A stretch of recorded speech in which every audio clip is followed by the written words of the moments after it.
ಭಗವತ್ಪಾದಾಚಾರ್ಯ ಗುರುಭ್ಯೋ ನಮಃ. ಹರಿ ಓಂ.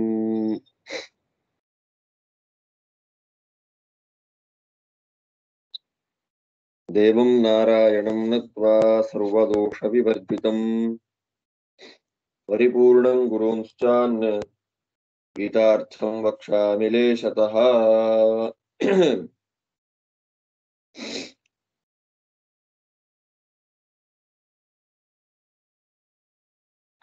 ನಿನ್ನೆ ದಿವಸ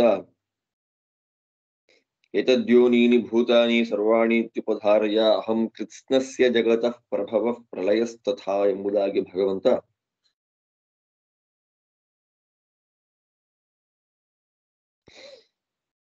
ಪ್ರಕೃತಿಯ ಒಡೆಯನಾಗಿ ತನ್ನ ಅಧೀನದಲ್ಲಿ ಎರಡು ಪ್ರಕೃತಿಗಳನ್ನ, ಜಡ ಪ್ರಕೃತಿಯನ್ನ, ಚೇತನ ಪ್ರಕೃತಿಯನ್ನ ಇಟ್ಟುಕೊಂಡು ಆ ಮೂಲಕ ಎಲ್ಲವನ್ನ ಸೃಷ್ಟಿ ಮಾಡ್ತಾ ಇದ್ದಾನೆ. ಎಲ್ಲವನ್ನ ಲಯ ಮಾಡ್ತಾ ಇದ್ದ, ಸಂಹಾರವನ್ನ ಮಾಡ್ತಾ ಇದ್ದಾನೆ. ಆದ್ದರಿಂದ ಅಪರ ಮತ್ತು ಪರ ಎರಡು ರೀತಿಯಾಗಿರ್ತಕ್ಕ ಪ್ರಕೃತಿಗಳು ಕೂಡ ಭಗವಂತನ ಅಧೀನ. ಅಹಂ ಕೃತ್ಸ್ನಸ್ಯ ಜಗತಃ ಪ್ರಭವಃ ಪ್ರಳಯಸ್ತಥ, ನನ್ನಿಂದಲೇ ಸಕಲ ಜಗತ್ತು ಸೃಷ್ಟಿಯಾಗುವಂಥದ್ದು, ನನ್ನಿಂದಲೇ ಸರ್ವವು ಸಂಹಾರವಾಗುವಂಥದ್ದು ಅನ್ನೋದನ್ನ ಕೃಷ್ಣ ಹೇಳಿದ. ಹೇಳಿ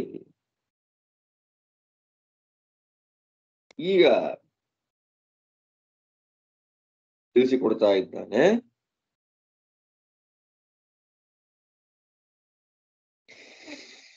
ಮತ್ತ ಇತಿ, ನಾನೇ, ನನ್ನಿಂದಲೇ ಆಗುವಂಥದ್ದು, ಬೇರೆ ಇನ್ಯಾರು ಇಲ್ಲ ಅನ್ನೋದನ್ನ ಕೃಷ್ಣ ಹೇಳ್ತಾ ಇದ್ದಾನೆ.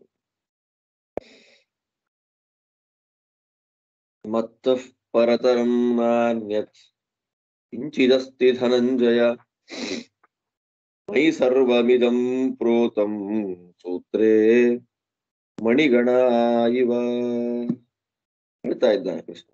ಧನಂಜಯ,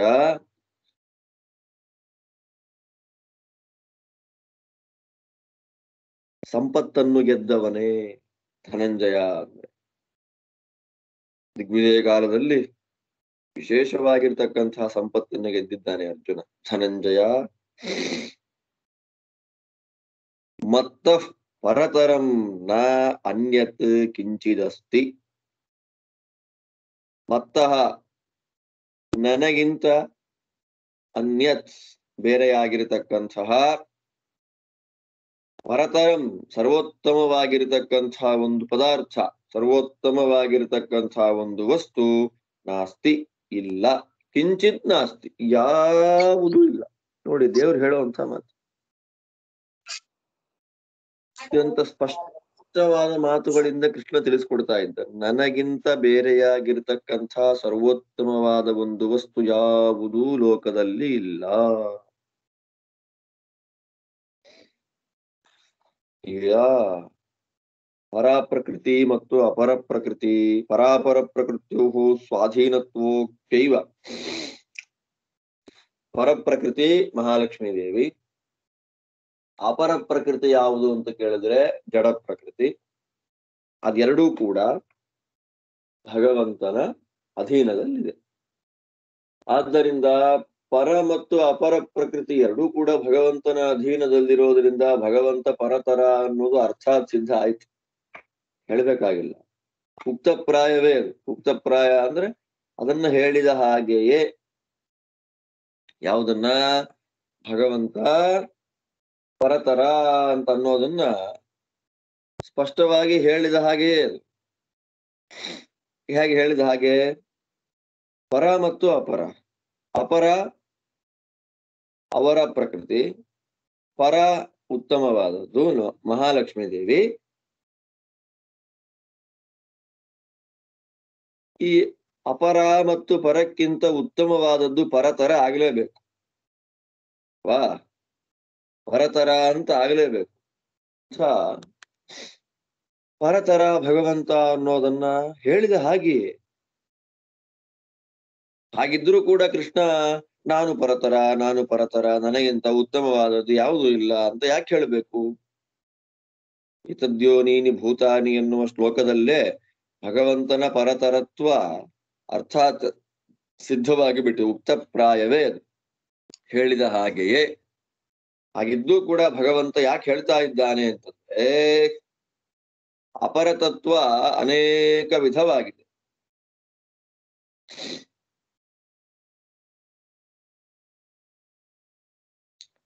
ಭೂಮಿ ಅಲ್ವಾ, ಭೂಮಿರಾಪೋ ನಲೋ ವಾಯು ಖಮ್ಮನೋ ಬುದ್ಧಿರೇವಚ ಅಹಂಕಾರ ಇತಿ ಎಮ್ಮೆ ಭಿನ್ನ ಪ್ರಕೃತಿರಷ್ಟಧ. ಆ ಶ್ಲೋಕದಲ್ಲಿ ಗೊತ್ತಾಗಿದೆ ನಮಗೆ ಅಪರತತ್ವ ಅನ್ನೋದು 8 ರೀತಿಯಲ್ಲಿ ಭಿನ್ನವಾಗಿದೆ ಅಲ್ವಾ. ಪಂಚಭೂತಗಳು, ಮಹತ್ತತ್ವ, ಅಹಂಕಾರ ತತ್ವ, ಬುದ್ಧಿ ಹಾಗೆಲ್ಲ ಹೇಳ್ಕೊಂಡು 8 ವಿಭಾಗವಾಗಿ ಅದಿದೆ, ಅನೇಕವಾಗಿದೆ. ಭೂಮ್ಯಾದಿ ಭೇದದಿಂದ ಅನೇಕ ಅಪರತತ್ವ. ಪರತತ್ವದ ವಿಷಯಕ್ಕೆ ಬರೋದಾದ್ರೆ ಮುಕ್ತರನ್ನು ಕೂಡ ಪರಾಭಾಸ ಅಂತ ಕರೀತಾರೆ. ಮುಕ್ತಸ್ತು ಸ್ಯಾತ್ ಪರಾಭಾಸ ಎಂಬುದಾಗಿ ಪ್ರಮಾಣ ವಾಕ್ಯ ಇದೆ. ಪರಾಭಾಸ ಆಗ್ಬಿಡ್ತಾನೆ ಮುಕ್ತ. ಪರಾಭಾಸ ಅಂದ್ರೆ ಪರನಂತೆ. ಯಾವ್ದಾದ್ರು ಒಂದು ಗ್ರಂಥಕ್ಕೆ ಖಂಡನೆ ಮಾಡಿಬಿಟ್ರೆ ಖಂಡನಾಭಾಸ ಅಂತೀವಲ್ಲ, ಖಂಡನೆಯಂತೆ ಅಂತ. ಹಾಗೆ ಮುಕ್ತಸ್ತು ಸ್ಯಾತ್ ಪರಾಭಾಸ, ಪರಾಭಾಸ ಆಗ್ಬಿಡ್ತಾನೆ ಮುಕ್ತ.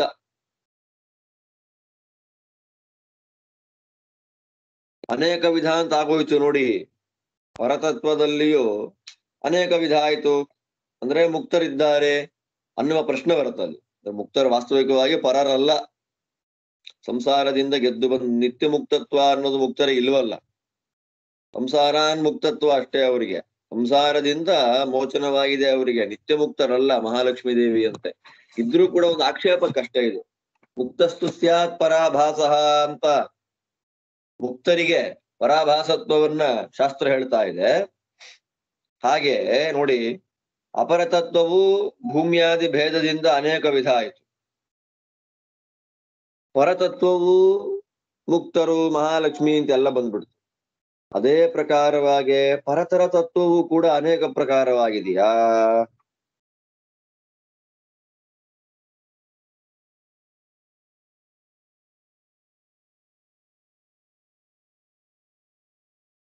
ಎರಡು ಅಪರ ಪರ ಎರಡೂ ಕೂಡ ಅನೇಕ ವಿಧ. ಭೂಮಿ ಮೊದಲಾದ ಭೇದದಿಂದ ಅಪರತತ್ವ, ಮಹಾಲಕ್ಷ್ಮಿ ಮುಕ್ತರು ಅನ್ನುವ ಭೇದದಿಂದ ಅನೇಕ ವಿಧ ಪರತತ್ವ. ಹಾಗೆ ಪರತರವೂ ಕೂಡ ಅನೇಕ ಪ್ರಕಾರವಾಗಿದೆಯಾ? ತಥಾ ಪರತರಮಪಿ ಕಿಂ ಅನೇಕಮುತ ಏಕಂ ಏಕಮೇವ ಇತಿ ಜಿಜ್ಞಾಸಾಯ. ಹಾಗೆ ಪರತರ ತತ್ವವೂ ಕೂಡ ಅನೇಕ ವಿಧವೋ ಅಥವಾ ಒಂದೇ ಒಂದೋ ಅನ್ನುವಂತಹ ಜಿಜ್ಞಾಸೆಗೆ ಭಗವಂತ ಉತ್ತರ ಕೊಡ್ತಾ ಇದ್ದಾನೆ. ಅಹಮೇವ ಪರತರಃ. ಆಚಾರ್ಯ ಭಾಷ್ಯ ಬರೆದ್ರು, ಅಹಂ ಏವ ಅನ್ಯಯೋಗ ವ್ಯವಚ್ಛೇದ ಮಾಡಿಬಿಟ್ಟ. ಬೇರೆಯವರು ಇಲ್ಲವೇ ಇಲ್ಲ, ನಾನೇ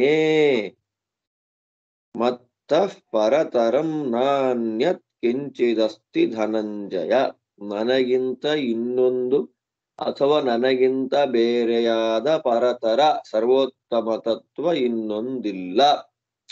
ಪರತಮ ಅಂತ ಆಗ್ಬೇಕಲ್ಲ ಇಲ್ಲಿ. ತರ ಪ್ರತ್ಯಯ ಪರತರವನ್ನ ಯಾಕೆ ಹೇಳಿದ್ರು ಅಂತಂದ್ರೆ, ಬೇರೆಯವರ ಪ್ರಶ್ನೆ ಬರ್ಲಿಲ್ಲ, ಬೇರೆಯವರ ವಿಷಯ ಇಲ್ಲ ಅಂದ್ರೆ ತರಪ್ ಮತ್ತು ತಮಪ್ ಎನ್ನುವ ಪ್ರತ್ಯಯಗಳು ಏಕಾರ್ಥವನ್ನ ತಿಳಿಸ್ಕೊಡ್ತಾ ಇದೆ. ತರಪ್ ತಮೌ ಎಂಬುದಾಗಿ ಐತರೇಯ ಭಾಷ್ಯದಲ್ಲಿ ಆಚಾರ್ಯ ಹೇಳ್ತಾರೆ. ತರಪ್ ಮತ್ತು ತಮಪ್ ಅಂದ್ರೆ ಪರತರ ಮತ್ತು ಪರತಮ ಅಂತ ಅನ್ನೋದು ಒಬ್ಬನನ್ನೇ ಹೇಳ್ತಾ ಇದೆ. ಅಂದ್ರೆ ಬೇರೆಯವರು ಇಲ್ಲಿ ಇನ್ಯಾರ ಪ್ರಸಕ್ತಿಯೂ ಇಲ್ಲಿಲ್ಲ. ಆದ್ದರಿಂದ ಮಹಾಲಕ್ಷ್ಮೀ ದೇವಿಯನ್ನ ಪರ ಅಂತ ಹೇಳಿಬಿಟ್ಟಿರೋದ್ರಿಂದ ಮಹಾಲಕ್ಷ್ಮೀ ದೇವಿಗಿಂತ ಮೇಲೆ ಇರೋನ್ ಭಗವಂತನೇ. ಆದ್ದರಿಂದ ಅಲ್ಲಿ ಪರತರ ಅಂತ ಹೇಳಿದ್ರೆ ಪರತಮ ಅಂತಾನೆ ಅರ್ಥ. ತರಪ್ತಮ ಪ್ರತ್ಯಯಗಳಿಗೆ ಭೇದ ಇಲ್ಲ ಅಲ್ಲಿ.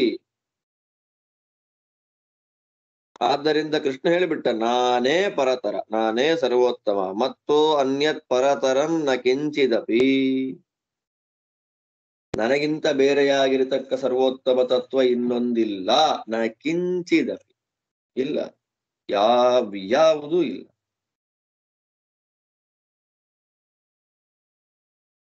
ಇದು ತತ್ವಜ್ಞಾನ ಅಂತಂದ್ರೆ ಇದು ಜ್ಞಾನ. ಇದಂ ಜ್ಞಾನಂ, ಇದೇ ಜ್ಞಾನ. ನಮಗಿರ್ಬೇಕಾಗಿರ್ತಕ್ಕಂಥ ಜ್ಞಾನ ಯಾವುದು? ಪರ ಮಹಾಲಕ್ಷ್ಮಿ ತತ್ವ, ಚೇತನ ಪ್ರಕೃತಿ. ಅಪರ ಜಡ, ಅದೆರಡಕ್ಕಿಂತಲೂ ಭಿನ್ನನಾಗಿ ಅದೆರಡಕ್ಕೆ ಆಶ್ರಯನಾಗಿ ಅದೆರಡನ್ನ ತನ್ನ ಅಧೀನದಲ್ಲಿಟ್ಟುಕೊಂಡವನಾಗಿ ಸರ್ವ ಜಗತ್ತನ್ನ ಸೃಷ್ಟಿ ಸಂಹಾರ ಮಾಡತಕ್ಕಂಥವನು ಭಗವಂತ ಒಬ್ಬನೇ ಎನ್ನುವಂಥ ಜ್ಞಾನ ಬೇಕು. ಆದ್ದರಿಂದ ಕೃಷ್ಣ ಹೇಳ್ತಾನೆ, ಮಯಿ ಇದಂ ಸರ್ವಂ, ಈ ಎಲ್ಲ ಜಗತ್ತು ನನ್ನಲ್ಲೇ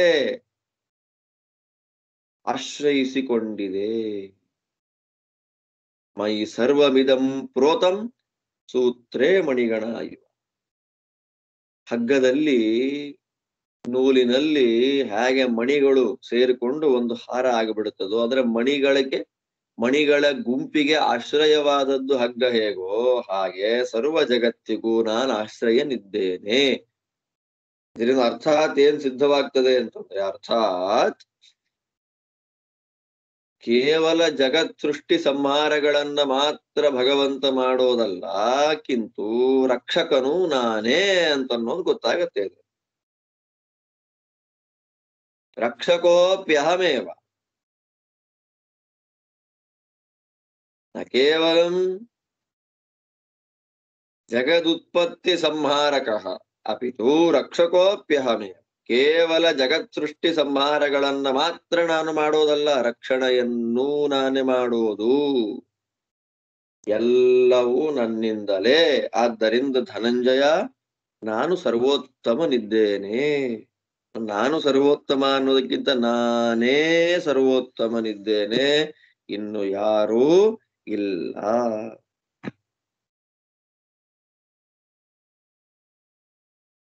ಇನ್ಯಾರೂ ಕೂಡ ನನಗಿಂತ ಸರ್ವೋತ್ತಮರಾಗಿರತಕ್ಕಂಥ ವ್ಯಕ್ತಿಗಳು ಇಲ್ಲ.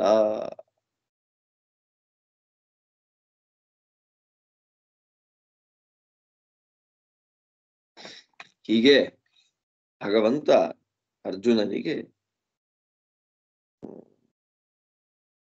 ಉಪದೇಶ ಮಾಡ್ತಾ ಇದ್ದಾನೆ.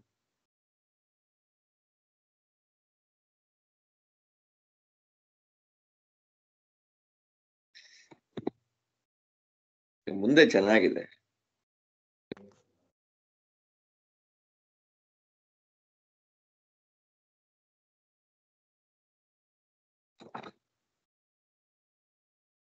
ಇಲ್ಲಿವರೆಗೂ ದೇವ್ರು ಏನ್ ಮಾಡ್ದ?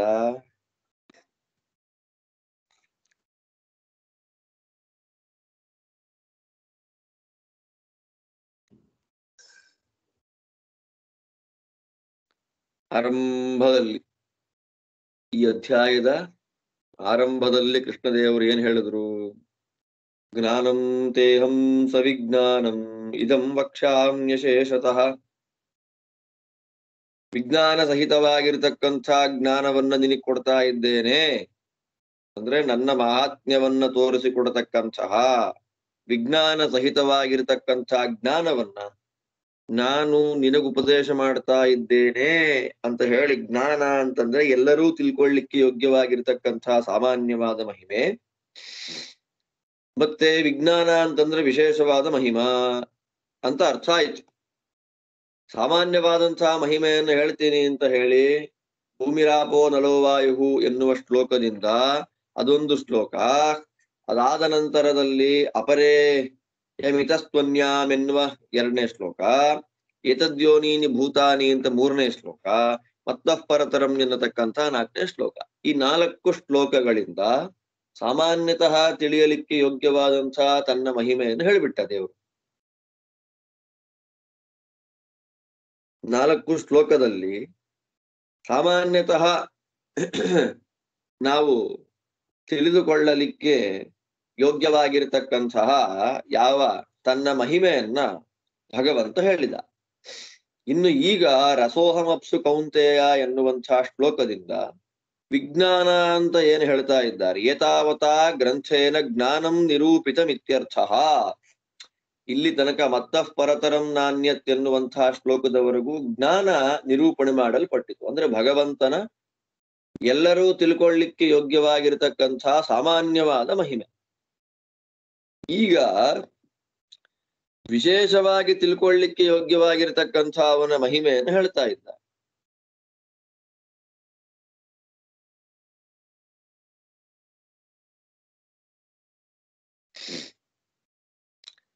ಆಚಾರ್ಯ ಭಾಷ್ಯ ಬರೀತಾರೆ, ರಸೋಹಂ ಇತ್ಯಾದಿ ವಿಜ್ಞಾನಂ. ಏನಾಯ್ತು? ರಸೋಹಂ ಇತ್ಯಾದಿ ವಿಜ್ಞಾನಂ. ಇಲ್ಲಿ ತನಕ ಜ್ಞಾನದ ಬಗ್ಗೆ ಮಾತಾಡಿದ್ದಾಯ್ತು. ಈಗ ರಸೋಹಂ ಇತ್ಯಾದಿಯಾಗಿ ವಿಶೇಷವಾಗಿ ತಿಳ್ಕೊಳ್ಳಿಕ್ಕೆ ಯೋಗ್ಯವಾಗಿರ್ತಕ್ಕಂಥ ಮಹಿಮೆಯನ್ನು ಹೇಳ್ತಾ ಇದ್ದಾರೆ. ಅಂದ್ರೆ ವಿಶೇಷವಾದ ಮಹಿಮಾ ಅಂದ್ರೆ ಅಲೌಕಿಕ ಮಹಿಮಾ ಇತ್ಯರ್ಥ ಅಂತ ಬರೀತಾರೆ. ಅಲೌಕಿಕ ಮಹಿಮೆಗಳನ್ನು ಹೇಳ್ತಾ ಇದ್ದಾರೆ.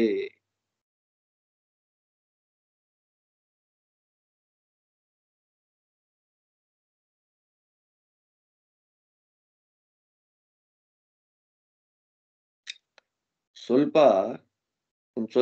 ಕಷ್ಟ ಇದೆ ಇಲ್ಲಿ, ಇರ್ಲಿ ನೋಡೋಣ. ಅದನ್ನ ಚೂರು ಕಷ್ಟ ಇದೆ. ಅನುಸಂಧಾನ ಮಾಡಿದ್ರೆ, ನಿಧಾನವಾಗಿ ಅನುಸಂಧಾನ ಮಾಡಿದ್ರೆ ಏನು ಕಷ್ಟ ಆಗೋದಿಲ್ಲ. ಅದನ್ನ ನೋಡೋಣ. ರಸೋಹಂ ಇತ್ಯಾದಿ ವಿಜ್ಞಾನಂ. ಇಲ್ಲಿ ತನಕ ನಾನು ಅವಾಗಲೇ ಹೇಳಿದ ಹಾಗೆ ಸಾಮಾನ್ಯತಃ ತಿಳ್ಕೊಳ್ಳಿಕ್ಕೆ ಯೋಗ್ಯವಾಗಿರ್ತಕ್ಕಂಥ ಮಹಿಮೆಗಳನ್ನ ಭಗವಂತ ಹೇಳ್ದ. ಈಗ ಏನ್ ಹೇಳ್ತಾ ಇದ್ದಾನೆ?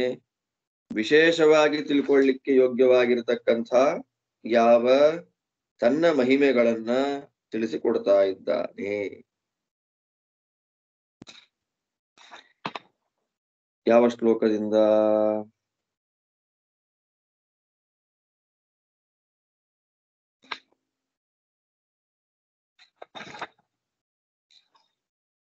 ರಸೋಹಮಪ್ಸು ಕೌಂತೆಯ ಪ್ರಭಾಸ್ಮಿ ಶಶಿಸೂರ್ಯಯೋಃ ಪ್ರಣವಃ ಸರ್ವವೇದೇಷು ಶಬ್ದಃಖೇ ಪೌರುಷಂ ದೃಶು. ನೋಡ್ಲಿಕ್ಕೆ ತುಂಬಾ ಸುಲಭ ಅಂತ ಅನಿಸ್ಬಿಡತ್ತೆ. ಆಚಾರ್ಯರ ಭಾಷ್ಯ ನೋಡ್ಬಿಟ್ರೆ ಇಷ್ಟು ಅಗಾಧವಾದ ಅರ್ಥಯುಕ್ತವಾಗಿದೆ ಇದು ಅಂತ ಅನಿಸ್ಬಿಡುತ್ತೆ. ರಸೋಹಂ ಅಪ್ಸು ಕೌಂತೆಯ ಪ್ರಭಾಸ್ಮಿ ಶಶಿ ಸೂರ್ಯಯೋಃ ಪ್ರಣವಃ ಸರ್ವವೇದೇಷು ಶಬ್ದಃ ಖೇ ಪೌರುಷಂ ದೃಶು. ಇದಕ್ಕೆ ಅವತಾರಿಕೆಯನ್ನ ತುಂಬಾ ಚೆನ್ನಾಗಿ ಕೊಡ್ತಾರೆ ಟೀಕಾಕೃತ್ಪಾದರು. ಇದಂ ಜ್ಞಾನಂ ಏತಾವತಾ ಗ್ರಂಥೇನ ಜ್ಞಾನಂ ನಿರೂಪಿತಮಿತ್ಯರ್ಥ. ಇಲ್ಲಿವರೆಗೂ ಕೂಡ ಸಾಮಾನ್ಯತಃ ತಿಳ್ಕೊಳ್ಳಿಕ್ಕೆ ಯೋಗ್ಯವಾಗಿರತಕ್ಕಂತಹ ಜ್ಞಾನವನ್ನ ತಿಳಿಸಿದ ಹಾಗೆ ಆಯಿತು.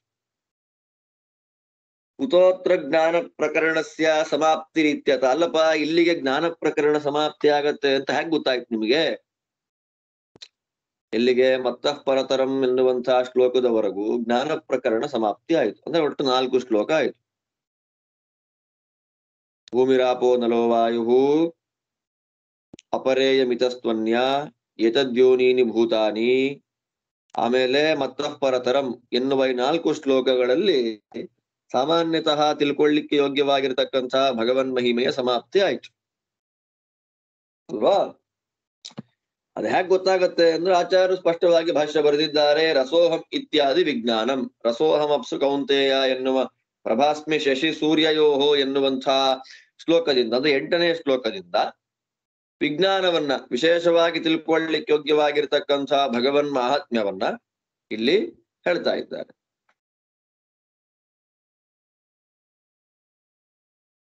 ಇತಿ ಶಬ್ದಾದ್ಯಭಾವೇ ಅಪಿ ಪ್ರಕರಣಾಂತರಾರಂಭ ಏವ ಸಮಾಪ್ತಿಂ ಗಮಿಷ್ಯತಿ.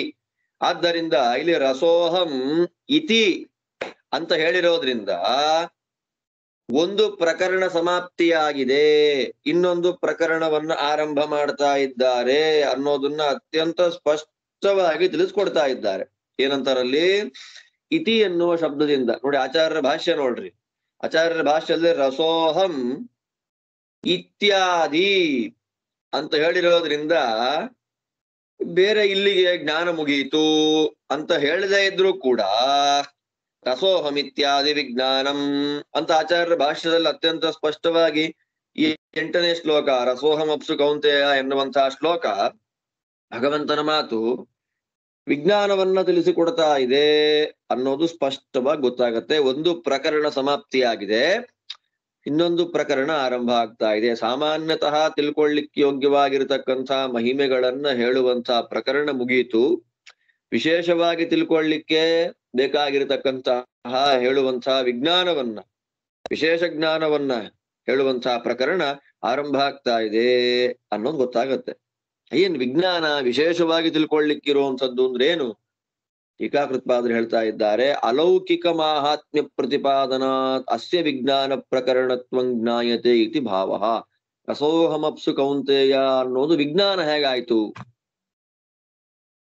ಮತ್ತಃ ಪರತರಂ ನಾಣ್ಯದ್, ಭಗವಂತನಿಗಿಂತ ಉತ್ತಮವಾದ ವಸ್ತು ಇನ್ನೊಂದಿಲ್ಲ ಅಂತ ಅದು ವಿಜ್ಞಾನ ಪ್ರಕರಣ ಅಲ್ವಂತೆ.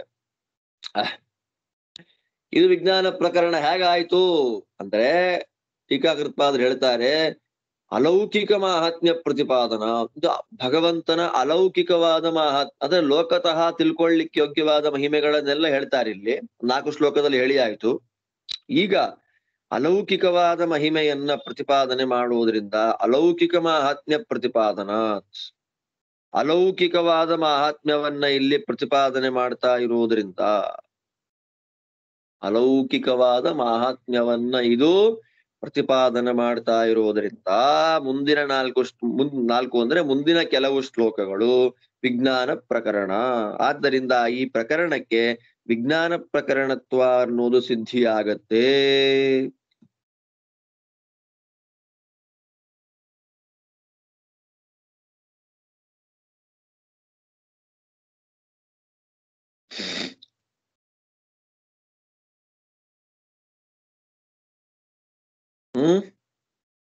ಸಿದ್ಧಿ ಆಯ್ತು.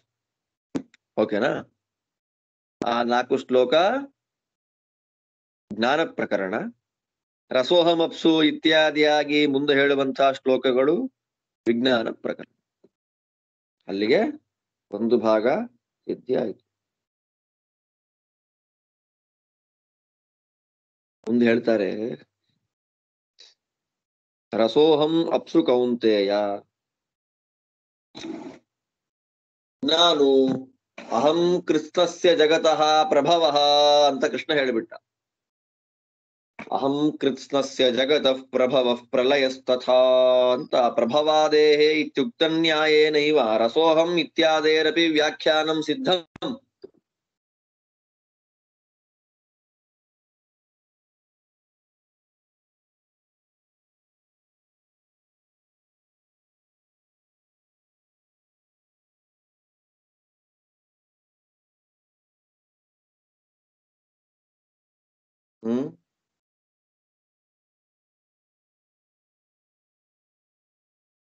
ಹಿಂದೆ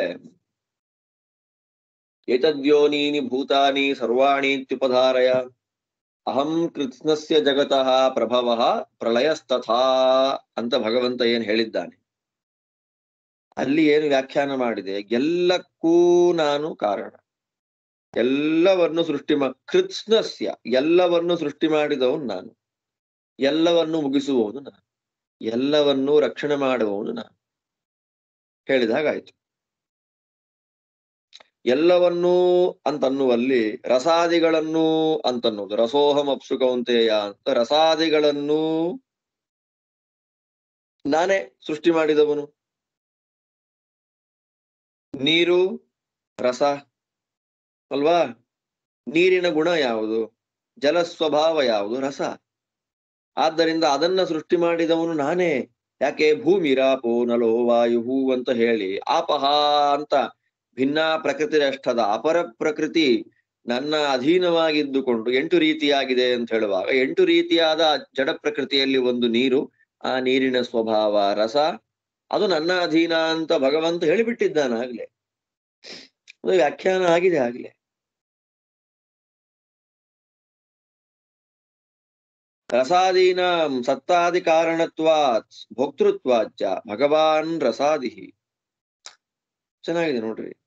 ರಸಾದೀನಾಂ ಸತ್ತಾದಿ ಕಾರಣತ್ವ. ಆ ರಸಾದಿಗಳೇನಿದೆ,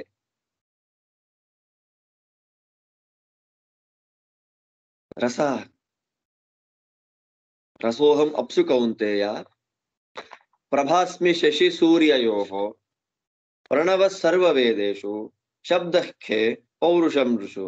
ರಸ, ನೀರಿನಲ್ಲಿ ರಸನಿದ್ದೇನೆ, ಶಶಿ ಸೂರ್ಯರಲ್ಲಿ ಪ್ರಭೆ ಇದ್ದೇನೆ, ಎಲ್ಲ ವೇದಗಳಲ್ಲಿ ಪ್ರಣವ ಇದ್ದೇನೆ, ಆಕಾಶದಲ್ಲಿ ಶಬ್ದ ಇದ್ದೇನೆ, ಮನುಷ್ಯರಲ್ಲಿ ಪೌರುಷ ಇದ್ದೇನೆ. ಎಷ್ಟು ಚೆನ್ನಾಗಿದೆ ನೋಡಿ. ನೀರಿನಲ್ಲಿರ್ತಕ್ಕ ರಸ ನಾನೇ, ಶಶಿ ಸೂರ್ಯರ ಪ್ರಭೆ ನಂದು, ಎಲ್ಲ ವೇದಗಳಲ್ಲಿ ಪ್ರಣವ ಶಬ್ದವಾಚ್ಯ ನಾನಿದ್ದೇನೆ, ಆಕಾಶದಲ್ಲಿ ಶಬ್ದ ಇದ್ದೇನೆ, ಪುರುಷರಲ್ಲಿ ಪೌರುಷ ಇದ್ದೇನೆ. ರಸಾದಿಹಿ ಅಂದ್ರೆ ಏನು? ರಸಾದೀನಾಂ ಅದೆಲ್ಲದಕ್ಕೂ ಎಕ್ಸಿಸ್ಟೆನ್ಸ್ ಅನ್ನ ಕೊಟ್ಟು ಅದರ ಸತ್ತ, ರಸಾದಿಗಳ ಎಕ್ಸಿಸ್ಟೆನ್ಸ್ಗೆ ಕಾರಣನಾಗಿ ಅದರ ಭೋಕ್ತೃವಾದವನು ಇವನೇ. ರಸಾದೀನಾಂ ಸತ್ತಾದಿ ಕಾರಣತ್ವಾತ್ ಭೋಕ್ತೃತ್ವಾಚ ಭಗವಾನ್ ರಸಾದಿಹಿ. ಸತ್ತಾದಿಗಳಿಗೆ ಅಂದ್ರೆ ರಸಾದಿಗಳಿಗೆ, ರಸ, ಪ್ರಭೆ, ಈ ಶ್ಲೋಕದಲ್ಲಿ ಏನು ಬಂತು, ಕೃಷ್ಣ ಏನು ಹೇಳಿದ, ರಸೋಹಮಪ್ಸು ಕೌಂತೆಯ ಪ್ರಭಾಸ್ಮಿ ಶಶಿ ಸೂರ್ಯಯೋ ಅಂತ. ಪ್ರಣವ ಸರ್ವ ವೇದೇಶು ಶಬ್ದಕ್ಕೆ ಪೌರುಷಂ ಋಷು ಅಂತ ಒಂದು 5 ಪದಾರ್ಥಗಳನ್ನು ಹೇಳಿದ. ನೀರಿನಲ್ಲಿ, ನೀರುಗಳಲ್ಲಿ ನಾ ರಸ ಇದ್ದೇನೆ, ಸೂರ್ಯಚಂದ್ರರಲ್ಲಿ ಪ್ರಭೆ ಇದ್ದೇನೆ, ಎಲ್ಲ ವೇದಗಳಲ್ಲಿ ಪ್ರಣವ ಇದ್ದೇನೆ, ಆಕಾಶದಲ್ಲಿ ಶಬ್ದ ಇದ್ದೇನೆ, ಪುರುಷರಲ್ಲಿ ಪೌರುಷ ಇದ್ದೇನೆ ಅಂತ ಏನು ಭಗವಂತ ಹೇಳಿದ. ಅದೆಲ್ಲಕ್ಕೂ ಅದರ ಸತ್ತ, ನೀರಿನಲ್ಲಿ ರಸ ಇರಬೇಕು, ನೀರಿನಲ್ಲಿರ್ತಕ್ಕ ರಸದ ಎಕ್ಸಿಸ್ಟೆನ್ಸ್ ಯಾರ ಅಧೀನ? ಭಗವಂತನ ಅಧೀನ.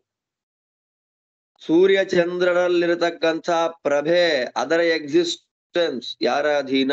ಭಗವದ್ ಅಧೀನ. ಶಬ್ದ ಆಕಾಶದಲ್ಲಿರಬೇಕು ಎನ್ನುವುದಾಗಿ ನಿರ್ಣಯ ಮಾಡಿ ಶಬ್ದದ ಅಸ್ತಿತ್ವ ಆಕಾಶದಲ್ಲಿರುವಂತೆ ಮಾಡಿದವನು ಭಗವಂತ. ಆದ್ದರಿಂದ ಶಬ್ದದ ಅಸ್ತಿತ್ವ ಭಗವದ್ ಅಧೀನ. ಪುರುಷರಲ್ಲಿರತಕ್ಕ ಪೌರುಷ ಅದು ಭಗವಂತನ ಅಧೀನ. ಆದ್ದರಿಂದ ಅದೆಲ್ಲದರ ಸತ್ತಾಕ್ಕೆ ಕಾರಣನಾಗಿ, ಅದೆಲ್ಲದರ ಎಕ್ಸಿಸ್ಟೆನ್ಸ್ಗೆ ಕಾರಣನಾಗಿ ಆಯಾ ಶಬ್ದವಾಚ್ಯನಾದವನು ಭಗವಂತ. ರಸ ಅಂದ್ರೆ ಭಗವಂತ, ಶಬ್ದ ಅಂದ್ರೆ ಭಗವಂತ, ಪೌರುಷ ಅಂದ್ರೆ ಭಗವಂತ, ಪ್ರಭಾ ಅಂತ ಹೇಳಿದ್ರೆ ಭಗವಂತ, ಪ್ರಣವ ಅಂದ್ರೆ ಯಾಕೆ? ಅದರದರ ಸತ್ತಾದಿಗಳಿಗೆ ಕಾರಣನಾದವನು ಭಗವಂತ. ಕೇವಲ ಸತ್ತಾದಿ ಕಾರಣನಲ್ಲದೆ ಅದರದರ ಭೋಕ್ತೃವೂ ದೇವರೇ. ಭಗವಂತನನ್ನ ಭೋಕ್ತ ಅಂತ ನನ್ನ ಹೇಳಿದೆ. ಆದ್ದರಿಂದ ಮುಂದೆ ಬರತಕ್ಕ ಸುಖವೂ ಭಗವಂತನಲ್ಲಿ ಇವತ್ತೇ ಇದೆ. ಹಾಗಿದ್ರೂ ಕೂಡ ಅಚಿಂತ್ಯ ಶಕ್ತಿಯಿಂದ ಭೋಗ ಮಾಡಿ ಸುಖ ಬಂತು ಅಂತ ತೋರಿಸ್ತಾನೆ. ನಿನ್ನೆ ಅದ್ರ ಬಗ್ಗೆ ಹೇಳಿ ಆಯ್ತು. ಆದ್ದರಿಂದ ಕೇವಲ ರಸಾದಿಗಳಿಗೆ ಸತ್ತಾದಿ ಕಾರಣ ಮಾತ್ರನಲ್ಲದೆ ಆ ರಸಾದಿಗಳ ಭೋಕ್ತೃವೂ ಭಗವಂತನೇ. ಆದ್ದರಿಂದ ಸತ್ತಾದಿ ಕಾರಣ, ಭೋಕ್ತೃ ಎರಡು, ಕಾರಣತ್ವವೂ ಭಗವಂತನಿಗೆ, ಭೋಕ್ತೃತ್ವವೂ ಭಗವಂತನಿಗೆ, ಎರಡೂ ಭಗವಂತನಿಗೆ ಇರೋದ್ರಿಂದ ಭಗವಂತನಿಗೆ ರಸಾದಿ ಶಬ್ದಗಳ ವಾಚ್ಯತ್ವ ಅನ್ನೋದು ಬರುತ್ತೆ.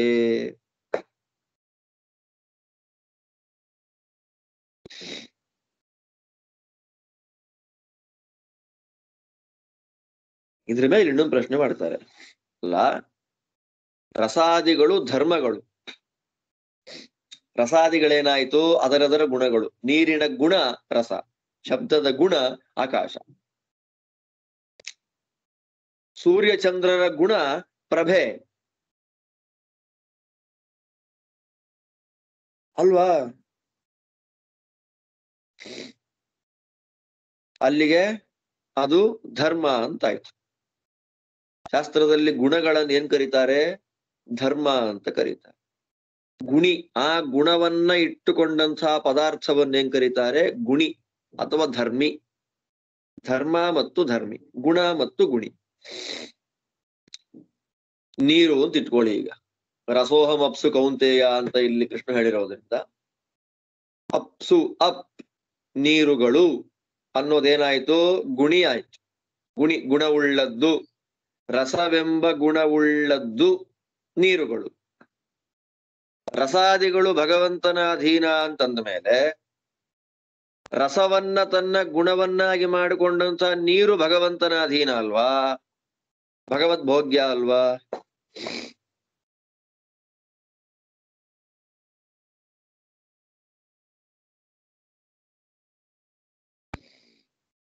ಅವಾದಯೋಪಿ ಧರ್ಮಿಣೋ ಭಗವದಧೀನಾ ತದ್ಭೋಗ್ಯಾಶ್ಚೇತ್ಯಂಗೀಕ್ರಿಯತೆ ನವಾ. ಎಷ್ಟು ಸೂಕ್ಷ್ಮವಾಗಿ ಟೀಕಾಕೃತ್ಪಾದರು ವ್ಯಾಖ್ಯಾನ ಮಾಡ್ತಾರೆ. ಆ ಸೂಕ್ಷ್ಮವಾಗಿ ಟೀಕಾಕೃತ್ಪಾದರು ವ್ಯಾಖ್ಯಾನ ಮಾಡುವಷ್ಟು ಆಚಾರ್ಯರು ಅರ್ಥವನ್ನು ತುಂಬಿಸಿಟ್ಟಿದ್ದಾರೆ ಭಾಷ್ಯದಲ್ಲಿ ಅಂತ ನೋಡಿದಾಗ ಆಶ್ಚರ್ಯ ಆಗ್ಬಿಡುತ್ತೆ, ಪರಮಾಶ್ಚರ್ಯ ಆಗುತ್ತೆ. ಅದಕ್ಕೆ ಹೇಳೋದು, ಗೀತೆ ಸಾಮಾನ್ಯ ಗ್ರಂಥವಲ್ಲ, ಭಗವದ್ಗೀತಾ ಸಾಮಾನ್ಯವಾಗಿರ್ತಕ್ಕಂಥ ಗ್ರಂಥವಲ್ಲ ಅದು.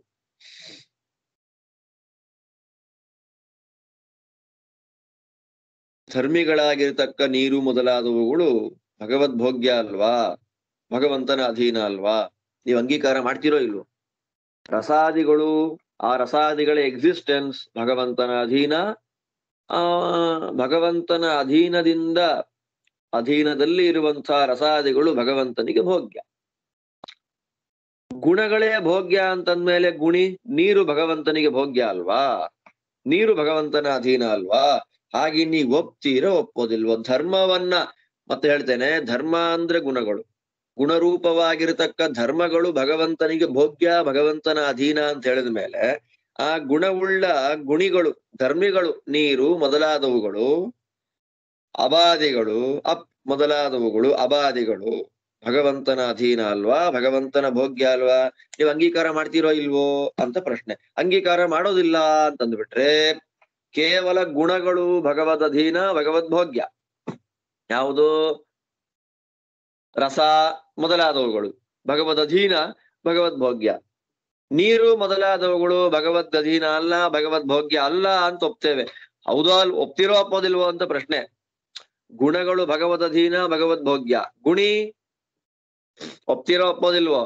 ಆ ಪ್ರಶ್ನೆ ಒಪ್ಪೋದಿಲ್ಲ ಅಂತಂದ್ರೆ ಅಹಂ ಕೃತ್ಸ್ನಸ್ಯ ಪ್ರಭವ, ಕೃತ್ಸ್ನಸ್ಯ ಎಲ್ಲದರ ಎನ್ನುವ ಮಾತಿನ ವಿರೋಧ ಬರುತ್ತೆ. ಅಹಂ ಕೃತ್ಸ್ನಸ್ಯ ಇತ್ಯುಕ್ತಿ ವಿರೋಧ.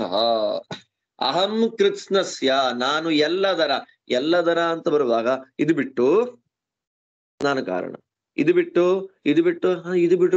ಬಿಟ್ಟು ಅಂತಂದ್ರೆ ಎಲ್ಲ ಬಿಟ್ಟು ಇದೊಂದು ಇಷ್ಟು ಮಾತ್ರ ಅಂದ್ರೆ ಎಲ್ಲದರ ಕಾರಣ ಆಗೋದಿಲ್ಲ ಸ್ವಾಮಿ.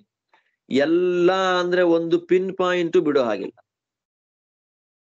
ಸಕೃತ್ಸ್ನಸ್ಯ, ಸರ್ವಸ್ಯ ಅನ್ನೋದಕ್ಕಿಂತ ಕೃತ್ಸ್ನಸ್ಯ ಅನ್ನೋದು ಇನ್ನು ಹೆಚ್ಚು ಭಾರ ಶಬ್ದ. ಅಹಂ ಕೃತ್ಸ್ನಸ್ಯ ಜಗತ, ಒಂದು ಚೂರು ಬಿಡದೆ ಎಲ್ಲವೂ ನನ್ನ ಅಧೀನ, ಎಲ್ಲಕ್ಕೂ ನಾನು ಕಾರಣ, ಎಲ್ಲವೂ ನನ್ನಿಂದಲೇ ಬಂದದ್ದು, ಎಲ್ಲದರ ಸೃಷ್ಟಿಯನ್ನ ಪ್ರಕೃತಿ ದ್ವಾರ ಮಾಡೋದು ನಾನೇ ಅನ್ನುವ ಅರ್ಥ ಕೊಡುತ್ತಲ್ಲಿ. ಆದ್ದರಿಂದ ನೀರಿನ ಧರ್ಮವಾಗಿರತಕ್ಕಂಥ ರಸ ಭಗವದಧೀನ, ಭಗವದ್ ಭೋಗ್ಯವಾದ ಮೇಲೆ ಆ ರಸ ಎನ್ನುವ ಗುಣದಿಂದ ಕೂಡಿದಂಥ ನೀರು ಭಗವದಧೀನ, ಭಗವದ್ ಭೋಗ್ಯ ಅಲ್ಲ ಅಂತಂದ್ರೆ ಅಹಂ ಕೃತ್ಸ್ನಸ್ಯ ಎಂಬತಕ್ಕಂಥ ದೇವರ ಮಾತಿಗೆ ವಿರೋಧ ಬರುತ್ತೆ.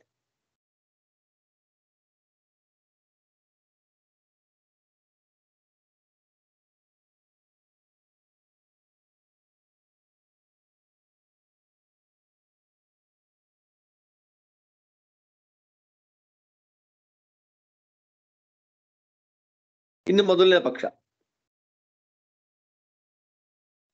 ಪಕ್ಷ ಏನು? ಸುಲಭ ಇಲ್ಲ ಇದು, ಕಷ್ಟ ಇದೆ. ಮೊದಲನೇ ಪಕ್ಷ ಯಾವುದು? ಹೌದು, ನೀರುಗಳು ಕೂಡ ಭಗವದ್ ಅಧೀನ, ಭಗವದ್ ಭೋಗ್ಯ. ನೀರಿನ ಗುಣವಾದ ರಸಾದಿಗಳಂತೆ ನೀರುಗಳು ಕೂಡ ಭಗವಂತನ ಅಧೀನ, ಭಗವದ್ ಭೋಗ್ಯ. ಅದಕ್ಕೆ ಕೃಷ್ಣ ಹೇಳ್ತಾನೆ, ರಸೋಹಂ ಅಪ್ಸು ರಸಃ.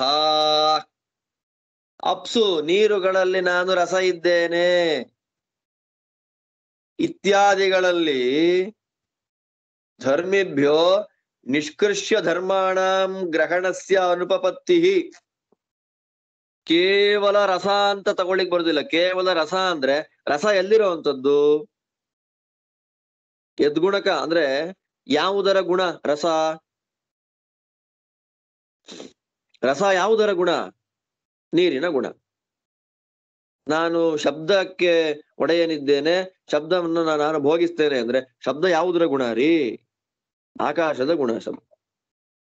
ನಾನು ಪೌರುಷ ಇದ್ದೇನೆ, ನಾನು ಪೌರುಷ, ಪುರುಷರಲ್ಲಿರತಕ್ಕ ನೃಷು, ಪೌರುಷಂ ನೃಷು, ಪುರುಷರಲ್ಲಿರತಕ್ಕಂತಹ ಪೌರುಷ ಬಲ ಶಕ್ತಿ ಏನಿದೆ ಅದು ನನ್ನ ಅಧೀನ, ನಾನು ಅದನ್ನ ಭೋಗಿಸ್ತೇನೆ ಅಂತ ಅಂದ್ಮೇಲೆ ಆ ಪೌರುಷ ಎಲ್ಲಿರೋ? ಸುಮ್ನೆ ಯಾವುದೇ ಪದಾರ್ಥಗಳ ಅವಲಂಬನೆ ಇಲ್ಲದೆ ರಸ ಇರುತ್ತಾ? ಯಾವುದೇ ಪದಾರ್ಥದ ಅವಲಂಬನೆ ಇಲ್ಲದೆ ಶಬ್ದ ಇರುತ್ತಾ? ಯಾವುದೇ ಪದಾರ್ಥದ ಅವಲಂಬನೆ ಇಲ್ಲದೆ ಪೌರುಷ ಇರುತ್ತಾ? ಪೌರುಷ ಎಲ್ಲಿದೆ? ಎಲ್ಲೋ ಓಡಾಡ್ತಾ ಇತ್ತು ಬೀದಿಲಿ ಅಂದ್ರೆ. ಶಬ್ದ ಎಲ್ಲಿದೆ? ಎಲ್ಲೋ ಬರ್ತಾ ಇದೆ ಅಂದ್ರೆ. ರಸ ಇದೆ ಅಂತಂದ್ರೆ ಎಲ್ಲೋ ಇದೆ, ಸುಮ್ನೆ ಹರ್ಕೊಂಡ್ ಬರ್ತಾ ಇದೆ ಅಂತ. ಎಲ್ಲಿದೆ ರಸ? ನೀರಲ್ಲೇ ಇರುವಂತದ್ದು ರಸ. ಆದ್ದರಿಂದ ಧರ್ಮಿಗಳನ್ನ ಬಿಟ್ಟು ಕೇವಲ ಧರ್ಮಗಳನ್ನ ಗ್ರಹಣ ಮಾಡ್ಲಿಕ್ಕೆ ಬರೋದಿಲ್ಲ. ಧರ್ಮಿಗಳು ಅಂತಂದ್ರೆ ಬೆಳಕಿದೆ ರೀ, ಸೂರ್ಯ ಇನ್ನೂ ಇಲ್ಲ, ಬೆಳಕ್ ಬಂದ್ಬಿಟ್ಟಿದೆ ಅಂತಂದ್ರೆ ಹೆಂಗ್ರಿ ಸಾಧ್ಯ? ಒಂದ್ ಟಾರ್ಚ್ ಲೈಟ್ ಬೇಕಾದ್ರೂ ಕೂಡ ಒಂದು ಬ್ಯಾಟ್ರಿ ಅನ್ನೋದು ಬೇಕು. ಈಗ ಟಾರ್ಚ್ ಲೈಟ್ ಆನ್ ಮಾಡಿದೆ, ಬೆಳಕು ಬಂತು ಅಂದ್ರೆ ಯಾವುದು ಇಲ್ಲದ ಹಾಗೆ ಟಾರ್ಚ್ ಅಂದ್ರೆ ಬೆಳಕು ಬಂದ್ಬಿಡೋದಿಲ್ಲ. ಬೆಳಕು ಬರ್ಲಿಕ್ಕೆ ಒಂದು ಪದಾರ್ಥ ಬೇಕು. ಬೆಳಕೆನ್ನುವ ಗುಣವನ್ನ ತನ್ನಲ್ಲಿ ಇಟ್ಟುಕೊಂಡಂತಹ ಒಂದು ಗುಣಿ ಅದು ಬೇಕು. ಯಾವುದು? ಸೂರ್ಯ. ಆದ್ರೆ ಕೇವಲ ಸೂರ್ಯ, ಒಂದ ಚಂದ್ರನ ಬೆಳಕು, ಒಂದ ಸೂರ್ಯನ ಬೆಳಕು, ಅಥವಾ ದೀಪದ ಬೆಳಕು. ದೀಪದ ಬೆಳಕು ಅನ್ನುವಾಗ ದೀಪ, ಎಣ್ಣೆ, ಬತ್ತಿ, ಅದಕ್ಕೆ ಹಾಕ್ಲಿಕ್ಕೆ ಒಂದು ಹಣತೆ ಎಲ್ಲ ಬೇಕಲ್ಲ. ಆದ್ದರಿಂದ ಕೇವಲ ಧರ್ಮಿಗಳನ್ನ ಬಿಟ್ಟು, ಧರ್ಮಿಗಳನ್ನ ಬೇರೆ ಮಾಡಿ ಅದರ ಧರ್ಮಗಳನ್ನೇ ಇಟ್ಕೊಳ್ಲಿಕ್ ಬರೋದಿಲ್ಲ, ಖಂಡಿತ ಬರೋದಿಲ್ಲ. ಆದ್ದರಿಂದ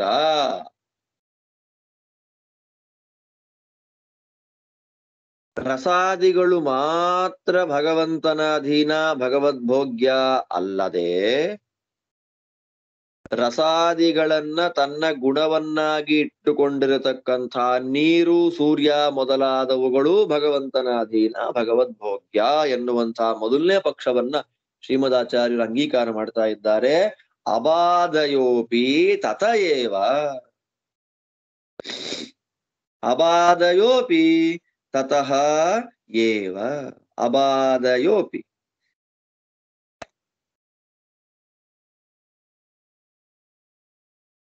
ಎಷ್ಟು ಚೆನ್ನಾಗಿದೆ ನೋಡ್ರಿ.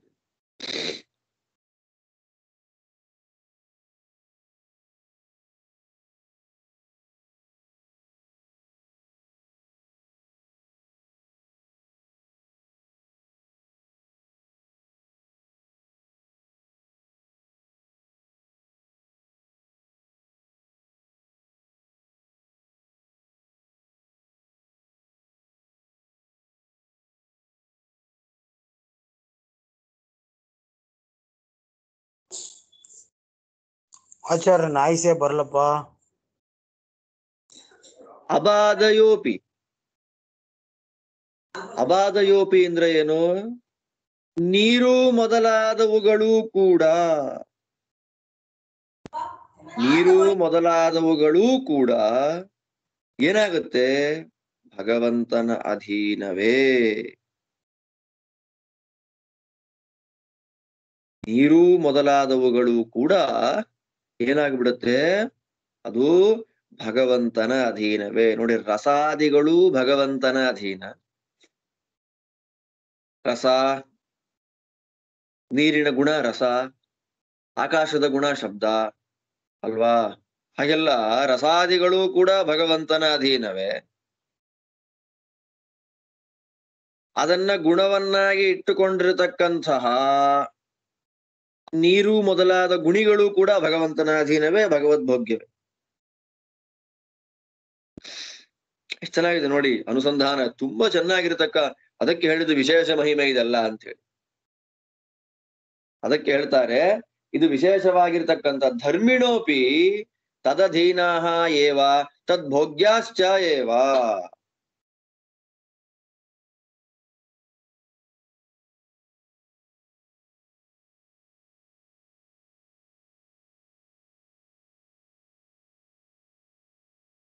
ಧರ್ಮಿಣೋಪಿ, ಕೇವಲ ಧರ್ಮಗಳು ಮಾತ್ರವಲ್ಲದೆ ಧರ್ಮಗಳು ಅಂತ ಹೇಳಿದ್ರೆ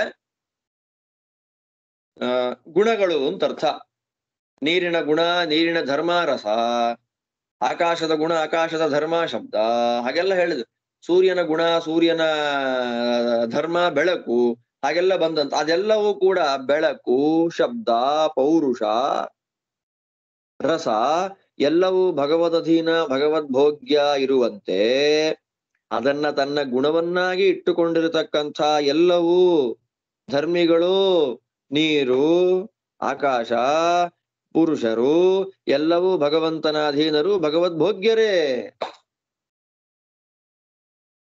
ಭಗವದ್ಭೋಗ್ಯರೇ.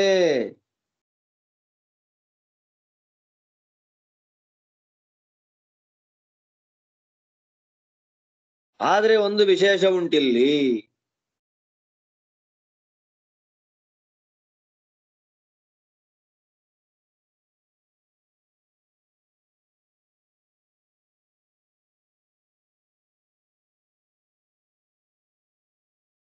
ಬ್ಯೂಟಿಫುಲ್ ಆಗಿದೆ ಈ ವ್ಯಾಖ್ಯಾನ, ಅತ್ಯದ್ಭುತವಾದ ಕ್ರಮ ಇದು. ಅದಕ್ಕೆ ವಿಜ್ಞಾನ, ಜ್ಞಾನಂತೇಹಂ ಸವಿಜ್ಞಾನಂ. ಭಗವಂತ ಅದಕ್ಕೆ ಹೇಳಿದ್ದು, ನಾನು ವಿಜ್ಞಾನ ಸಹಿತವಾದ ನನ್ನ ಜ್ಞಾನವನ್ನು ಹೇಳ್ತೇನೆ ಕೇಳು ಅರ್ಜುನ.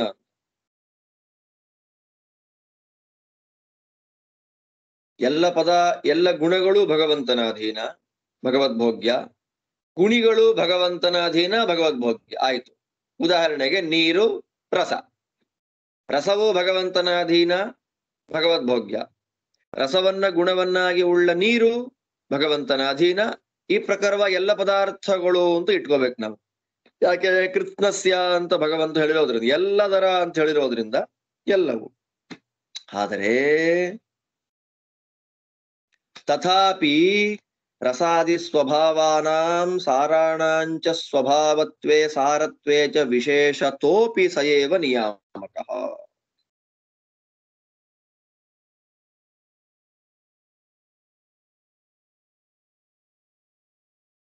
ಏನಂಗಂದ್ರೆ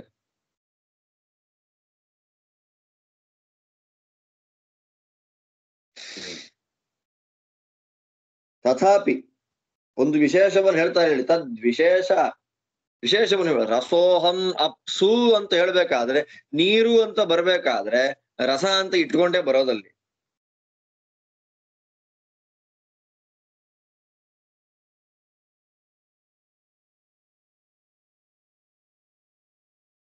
ಅದು ಬಿಟ್ಟು ನೀರಿಲ್ಲ.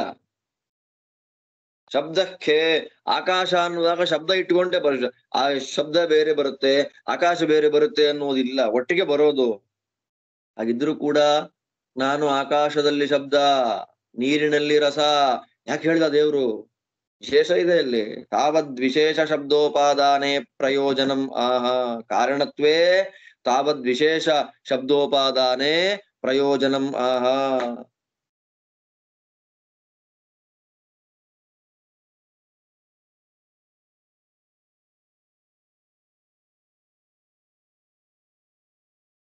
ಪ್ರಯೋಜನ ಉಂಟದಕ್ಕೆ, ಪ್ರತ್ಯೇಕವಾಗಿ ಹೇಳಿದ್ದಕ್ಕೆ ಪ್ರಯೋಜನ ಉಂಟು. ನೀರು ಅಂದ್ರೆ ರಸ ಅಂತಲೇ ಅರ್ಥ. ಅಭೇದ ಅಲ್ಲಿ, ಗುಣಗುಣಿನೋಹೋ ಅಂತ ಹೇಳಿ ಕಿತ್ಲಿಕ್ ಬರೋದಿಲ್ಲ. ನೀರಿನಿಂದ ರಸವನ್ನ ನಮಗೆ ತೆಗಿಲಿಕ್ ಬರೋದಿಲ್ಲ. ಹಾಗಿದ್ರು ಕೂಡ ಕೃಷ್ಣ ರಸೋಹಮಪ್ಸೂ ಅಂತ ಹೇಳಿದ್ದಕ್ಕೊಂದು ಕಾರಣ ಬೇಕಲ್ಲ. ಏನು ಕಾರಣ? ನಾನು ನೀರಿನಲ್ಲಿ ರಸ ಇದ್ದೇನೆ ಅಂತ ಒಟ್ಟು ನಾನು ನೀರಿನಲ್ಲಿ ಇದ್ದೇನೆ ಅಂದ್ರೆ ಸಾಕು. ನೀರಿನಲ್ಲಿ ಇದ್ದೇನೆ ಅಂದ್ರೆ ನೀರಿನ ಎಲ್ಲವೂ ನನ್ನ ಅಧೀನ, ನನ್ನ ಭೋಗ್ಯ ಅಂತ ಹೇಳ್ದಾಗತ್ತೆ. ಪ್ರತ್ಯೇಕವಾಗಿ ನೀರಿನಲ್ಲಿ ರಸ ಇದ್ದೇನೆ, ನೀರಿನಲ್ಲೂ ಇದ್ದಾನೆ, ನೀರಿನ ರಸದಲ್ಲೂ ಇದ್ದಾನೆ. ತಾತ್ಪರ್ಯ ನೀರು ಭಗವಂತನ ಅಧೀನ, ನೀರಿನ ಗುಣವಾಗಿರತಕ್ಕ ರಸವೂ ಭಗವಂತನ ಅಧೀನ. ಎರಡು ಪದಾರ್ಥ ಆಯ್ತಲ್ಲ. ನೀರು ದೇವರ ಅಧೀನ ಅಂತ ಹೇಳಿದ ಹಾಗಾಯ್ತು, ನೀರಿನಲ್ಲಿರ್ತಕ್ಕ ರಸವೂ ದೇವರ ಅಧೀನ ಅಂತ ಹೇಳಿದ ಹಾಗಾಯ್ತು. ನೀರು ಅಂದ್ರೆ ರಸವತ್ತಾದದ್ದೇ ಜಲ. ಆದ್ದರಿಂದ ಪ್ರತ್ಯೇಕವಾಗಿ ಹೇಳಲಿಕ್ಕೆ ಏನು ಕಾರಣ ಅಂದ್ರೆ, ಕಾರಣ ಉಂಟಪ್ಪ. ಏನದು ಕಾರಣ?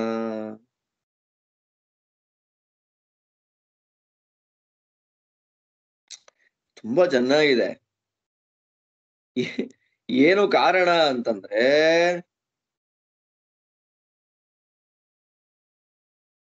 ಈಗ ಒಬ್ಬ ಯಥಾ ಲೋಕೆ ಕುವಿಂದಾದಿ ಪಟಾದಿ ದ್ರವ್ಯೇಶ್ವೇವ ವ್ಯಾಪಾರವಾನ್ ಅನುಭೂಯತೆ.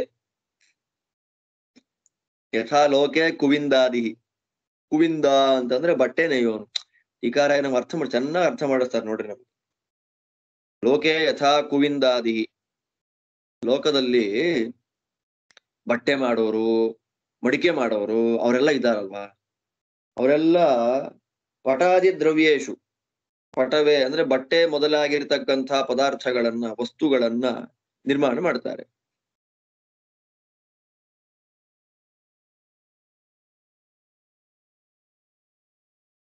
ಅಲ್ವಾ? ಬಟ್ಟೆ ತಯಾರು ಮಾಡ್ತಾನೆ ಕುವಿಂದ,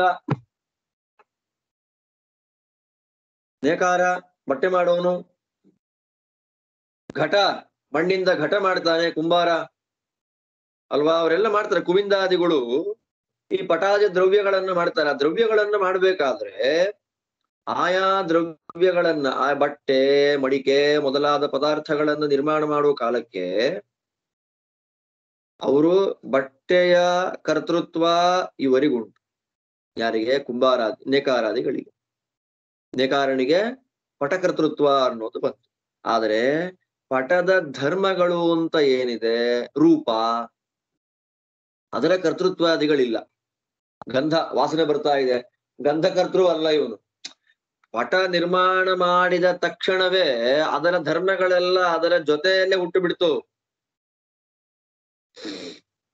ಈಗ ಒಂದು ವಸ್ತುವನ್ನು ಒಬ್ಬ ನಿರ್ಮಾಣ ಮಾಡಿದ ಅಂತಂದ್ರೆ ಆ ವಸ್ತು ನಿರ್ಮಾಣ ಮಾಡೋ ಜೊತೆಯಲ್ಲೇ ವಸ್ತುವಿನ ಗುಣಗಳಾದ ಎಲ್ಲವೂ ಬಂದು ಬಿಡುತ್ತೆ. ರಸ, ಗಂಧ, ರೂಪ ಅದೆಲ್ಲ ಬಂದ್ಬಿಡುತ್ತೆ. ಇವನು ಪ್ರತ್ಯೇಕವಾಗಿ ರಸಕರ್ತೃತ್ವ ಇವನಿಗಿಲ್ಲ, ಗಂಧಕರ್ತೃತ್ವ ಇವನಿಗಿಲ್ಲ, ರೂಪಕರ್ತೃತ್ವ ಇವನಿಗಿಲ್ಲ. ಯಾರಿಗೆ? ಲೋಕದಲ್ಲಿ ಕುವಿಂದಾದಿಗಳಿಗೆ. ಕುವಿಂದ ನೇಕಾರನಿಗೆ. ಒಂದು ವಸ್ತ್ರ ಅಂತ ಇಟ್ಕೊಂಡ್ರೆ ಗಮ್ಮಂತ ವಾಸನೆ ಬರ್ತಾ ಇದೆ, ಮೃಗಮದ ವಾಸನ ವಾಸಿತ ವಸನ ಅಂತ ಹೇಳಿದ ಹಾಗೆ ಒಳ್ಳೆಯ ಮೃಗದ ಮದ, ಕಸ್ತೂರಿ ಮೃಗ, ಅದನ್ನ ತಂದು ಅದ್ರಲ್ಲಿ ಇಟ್ರೆ, ಬಟ್ಟೆ ಮೇಲೆ ಇಟ್ರೆ ಬಟ್ಟೆಲೆಲ್ಲ ವಾಸನೆ ಸೇರ್ಕೊಳ್ಳುತ್ತೆ. ಅಥವಾ ಹೊಸ ಬಟ್ಟೆ ತಂದಾಗ ಒಂಥರ ಗಂಧ ಇರುತ್ತೆ ವಸ್ತ್ರದಲ್ಲಿ, ಅದು ರೂಪ ಇದೆ ಅದಕ್ಕೆ. ವಸ್ತ್ರ ನಿರ್ಮಾಣ ಮಾಡಿದಂತಹ ಅಥವಾ ಘಟ ನಿರ್ಮಾಣ ಮಾಡಿದಂತಹ ವ್ಯಕ್ತಿಗೆ ಅದರ ಗುಣಗಳನ್ನ ಪ್ರತ್ಯೇಕವಾಗಿ ನಿರ್ಮಾಣ ಮಾಡುವಂತಹ ಸಾಮರ್ಥ್ಯವಾಗ್ಲಿ ಕರ್ತೃತ್ವವಾಗ್ಲಿ ಇಲ್ಲ. ಇದು ವಿಶೇಷ ಇಲ್ಲಿ ನಾವು ತಿಳ್ಕೊಳ್ಬೇಕಾದ್ದು. ಅದಕ್ಕೆ ನಾನು ನಿಧಾನ ಹೇಳ್ತಾ ಇರುವಂತದ್ದು. ಕಷ್ಟ ಇದೆ, ತುಂಬಾ ಸುಲಭ ಇಲ್ಲ ಇದು. ಲೋಕೆ ಯಥಾ ಕುವಿಂದಾದಿ ಪಟಾದಿ ದ್ರವ್ಯೇಶ್ವೇವ ವ್ಯಾಪಾರವಾನ್ ಅನುಭೂಯತೆ ನತು ತದೀಯೇಷು ಗಂಧ ರಸಾದಿಷು ಗುಣೇಶು ತದ್ಧರ್ಮೇಷು ಚ ಗಂಧತ್ವಾದಿಷು ಪೃಥಗ್ ವ್ಯಾಪಾರವಾನ್.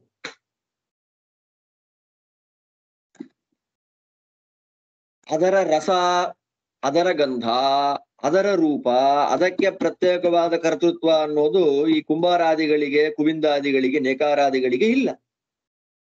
ಯಾಕೆ ಅಂತಂದ್ರೆ ಅದು ಹುಟ್ಟುವಾಗ, ಪಟ ನಿರ್ಮಾಣ ಆಗುವಾಗ 4 ದಾರಗಳು, ನೂಲುಗಳು ಸೇರಿ ಸೇರಿ ಸೇರಿ ಒಂದು ಪಟ ನಿರ್ಮಾಣ ಆಗುವಾಗ ಅದರ ಜೊತೆಯಲ್ಲಿ ಆನುಷಂಗಿಕವಾಗಿಯೇ ಅದರ ಗುಣಗಳೆಲ್ಲ ಸೇರಿಕೊಂಡು ಬಂದ್ಬಿಡುತ್ತೆ. ಕಿಂತು ತೇ ಪಟಾದಿ ಜನ್ಮ ಆನುಷಂಗಿ ಜನ್ಮಾನಃ ಏವ. ಪಟ ಹುಟ್ಟುವಾಗ ಅದರ ಜೊತೆಯಲ್ಲೇ ರೂಪ, ಅದು ರಸ, ಗಂಧ ಅದೆಲ್ಲ ಒಟ್ಟಿಗೆ ಸೇರಿಕೊಂಡೇ ಹುಟ್ಟು ಬಿಡುತ್ತದು. ಇವನು ಪ್ರತ್ಯೇಕವಾಗಿ ಇಂಥ ರಸ ಇರಬೇಕು, ಇಂಥ ರೂಪ ಇರಬೇಕು ಅಂತ ಪ್ಲಾನ್ ಮಾಡಿಕೊಂಡು ಕರ್ತೃತ್ವ ಇವನಿಗಿಲ್ಲ. ಹಾಗೆ ಮಾಡೋದಿಲ್ಲ ಇವನು.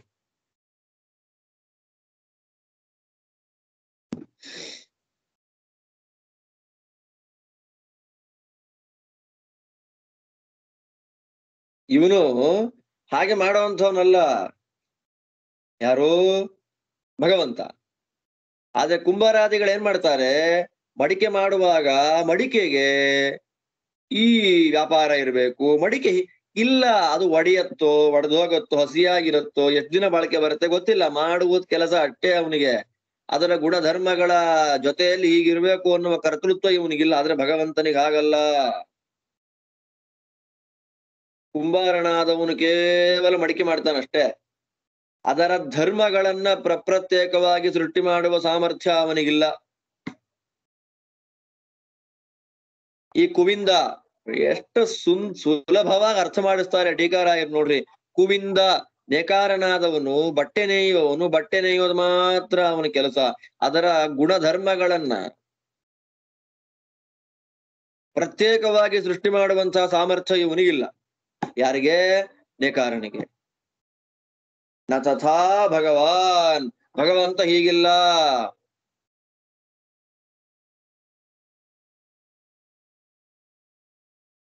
ಭಗವಂತನಿಗೆ ಧರ್ಮಿಭ್ಯೋ ನಿಷ್ಕೃಷ್ಯ ಧರ್ಮಾಣ ಉಪಾದಾನ, ಧರ್ಮಿಗಳನ್ನ ಬಿಟ್ಟು ಧರ್ಮಗಳನ್ನ ಪ್ರತ್ಯೇಕವಾಗಿ ಸೃಷ್ಟಿ ಮಾಡುವ ಸಾಮರ್ಥ್ಯ ಭಗವಂತನಿಗುಂಟು.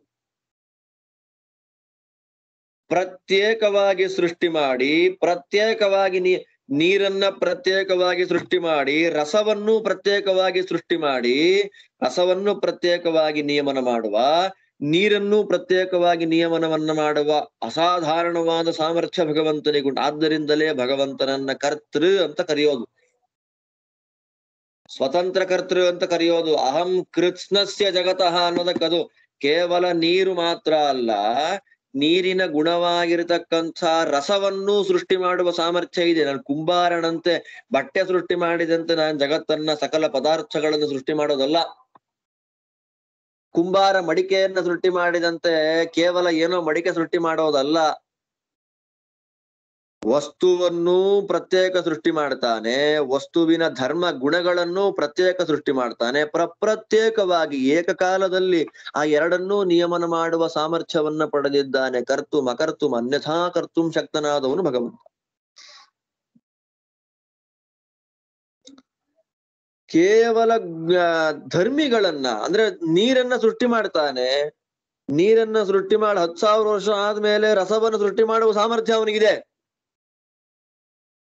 ನೀರನ್ನು ಸೃಷ್ಟಿ ಮಾಡ್ತಾನೆ, ಸೈಮಲ್ಟೇನಿಯಸ್ ಅನ್ನಾಗಿ ನೀರನ್ನು ನಿಯಮನ ಮಾಡ್ತಾ ಇದ್ದಾನೆ, ನೀರಿನ ಗುಣವಾಗಿರ್ತಕ್ಕ ರಸವನ್ನು ನಿಯಮನ ಮಾಡ್ತಾ ಇದ್ದಾನೆ. ಆದ್ದರಿಂದ ಅಪ್ಸು ರಸಃ ಅಂತ ಕೃಷ್ಣ ಪ್ರತ್ಯಯ ನಿಷ್ಕೃಷ್ಯ ಅದನ್ನ ಬೇರೆ ಮಾಡಿ ಹೇಳಲಿಕ್ಕೆ ಇದು ಕಾರಣ. ರಸೋಹಂ ಅಪ್ಸು ಕೌಂತೆಯ ಎನ್ನುವ ಮಾತಿನಿಂದ ನಾನು ನೀರಿನಲ್ಲಿ ರಸ ಇದ್ದೇನೆ ಅಂತ ಪ್ರತ್ಯೇಕ ಮಾಡಿ ಹೇಳಲಿಕ್ಕೆ ಸಾರ್ಥಕ್ಯ ಇದು. ನೀರು ನನ್ನ ಅಧೀನ, ನನ್ನ ಭೋಗ್ಯ. ನೀರಿನಲ್ಲಿರ್ತಕ್ಕ ರಸವೂ ನನ್ನ ಅಧೀನ, ನನ್ನ ಭೋಗ್ಯ. ನೀರಿನ ರಸ ಒಟ್ಟಿಗೆ ಇದೆ ಅಲ್ವಾ? ಸಾಮಾನ್ಯ ದೃಷ್ಟಿ ಅದು. ವಿಶೇಷ ದೃಷ್ಟಿಯಲ್ಲಿ ರಸ ಪ್ರತ್ಯೇಕವಾಗಿ ಸೃಷ್ಟಿ ಮಾಡುವ ಸಾಮರ್ಥ್ಯ ಭಗವಂತನಿಗುಂಟಲ್ಲಿ ರಸವನ್ನ. ಅದಕ್ಕೆ ಆಚಾರ್ಯ ಹೇಳ್ತಾ ತಥಾಪಿ ರಸಾದಿ ಸ್ವಭಾವಾನಾಂ ಸಾರಾಣಾಂಚ ಸ್ವಭಾವತ್ವೇ ಸಾರತ್ವೇ ಚ ವಿಶೇಷತೋಪಿ ಸ ಏವ ನಿಯಾಮಕ. ವಿಶೇಷವಾಗಿ ಅವನು ನಿಯಾಮಕ ಇದ್ದಾನೆ.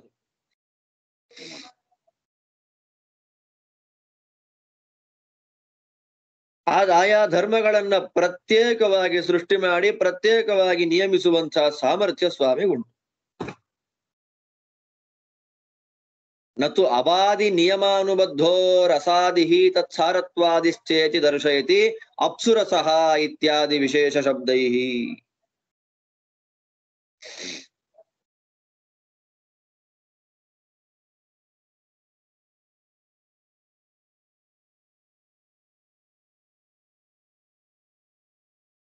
ಮತ್ತು ಅಬಾದಿ ನಿಯಮಾನುಬದ್ಧ, ನೀರಿನ ಭೋಗದಂತೆ ರಸದ ಭೋಗ ಅಲ್ಲ, ವಿಶೇಷವಾಗಿ ಭೋಗಿಸ್ತಾನೆ ಭಗವಂತ.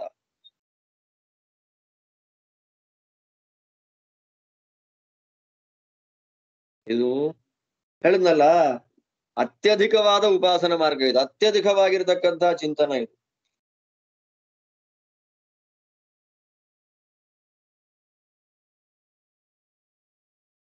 ಆ ನೀರಿನಲ್ಲಿ ಸಂಖ್ಯಾ, ಶ್ರೇಷ್ಠತ್ವ ಮೊದಲಾಗಿರ್ತಕ್ಕ ಧರ್ಮಗಳೇನಿದೆ, ಎಷ್ಟು ನೀರು ಸಂಖ್ಯೆ ಬಂತು, ಶ್ರೇಷ್ಠವಾಗಿದೆ. ತೇಷಾಂ ಸಾರಾಣಾಂ ಅಬಾದಿ ಧರ್ಮೇಶು ಸಂಖ್ಯಾದಿಷು ಶ್ರೇಷ್ಠಾನಾಂಚ ತೇಷಾಮೇವ ಅಬಾದಿ ಸ್ವಭಾವ ಭೂತಾನಾಂ ತದ್ಧರ್ಮೇಶು ಶ್ರೇಷ್ಠಾನಾಂಚ ರಸಾದೀನಾಮಿತಿ ಯಾವ. ಎಲ್ಲವನ್ನ ಅದರ ಪ್ರತ್ಯೇಕವಾಗಿರ್ತಕ್ಕ ಒಂದೊಂದು ಧರ್ಮಗಳನ್ನ ಸೃಷ್ಟಿ ಮಾಡಿ ಅದನ್ನ ನಿಯಮನ ಮಾಡತಕ್ಕಂಥ ಮಹಾ ಸಾಮರ್ಥ್ಯ ಭಗವಂತನಿಗುಂಟು. ನೀರಿನಲ್ಲಿ ಸಾರಭೂತವಾದದ್ದು ಯಾವ ರಸ ಇದೆಯೋ ನೋಡಿ, ನೀರಿನಲ್ಲಿ ಸಾರಭೂತವಾದಂತಹ ಯಾವ ರಸ ಇದೆಯೋ ಆ ರಸಕ್ಕೆ ಸ್ವಾಭಾವಿಕವಾದದ್ದು ನೀರಿನಲ್ಲಿರಬೇಕಾಗಿರ್ತಕ್ಕ ಧರ್ಮ. ನೀರಿನಲ್ಲಿರತಕ್ಕ ಸಾರಭೂತವಾದ ಧರ್ಮ ಯಾವುದು? ರಸ. ಆ ರಸ ಅಂತನ್ನೋದು ನೀರಿನ ಸ್ವಭಾವಭೂತವಾಗಿರ್ತಕ್ಕಂತಹ ಧರ್ಮ. ಆದ್ದರಿಂದ ಅದರಲ್ಲಿ ನೀರಿನಲ್ಲೋ ಇದ್ದಾನೆ, ನೀರಿನ ಸ್ವಭಾವಭೂತ ಧರ್ಮವಾದಂತಹ ರಸದಲ್ಲೋ ಇದ್ದಾನೆ. ಆ ರಸದಲ್ಲಿ ಏನಿದೆ? ಆ ರಸಾದಿಗಳೇನಿದೆ? ಆ ರಸಾದಿಗಳಿಗೆ ನೀರಿನ ಧರ್ಮಗಳು ಅಂತಂದ್ರೆ ನೀರಿನ ಗುಣಗಳು. ಸಂಖ್ಯೆ ಎಷ್ಟು ನೀರು, ಎಷ್ಟು ಪರಿಮಾಣದಲ್ಲಿ ನೀರಿದೆ ಎನ್ನುವ ಸಂಖ್ಯಾ, ಶ್ರೇಷ್ಠತ್ವ, ರಸತ್ವ.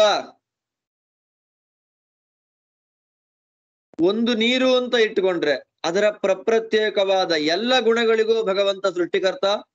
ಆ ಎಲ್ಲ ಗುಣಗಳನ್ನು ಭಗವಂತ ನಿಯಮನ ಮಾಡ್ತಾ ಇದ್ದ. ಹಾಗ ಮಾಡಿ ಆ ಪ್ರತ್ಯೇಕವಾದ ಗುಣಗಳಿಗೆ ಕಾರಣನಾಗಿ, ಅದರ ಎಕ್ಸಿಸ್ಟೆನ್ಸಿಗೆ ಕಾರಣನಾಗಿ ಅದನ್ನ ಭೋಗಿಸ್ತಾ ಇದ್ದಾನೆ.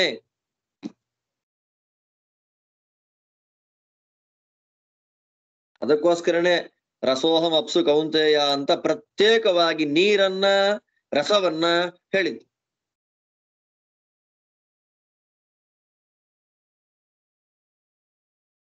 ರಸೋಹಂ ಅಪ್ಸು ಕೌಂತೆಯ ಅಂತ ಏನಕ್ಕೆ ಹೇಳಿದ್ದು? ಇದಕ್ಕೆ ಹೇಳಿದ್ದು. ಭೋಗಶ್ಚ ವಿಶೇಷತೋ ರಸಾದೇ ರೀತಿ, ವಿಶೇಷವಾಗಿ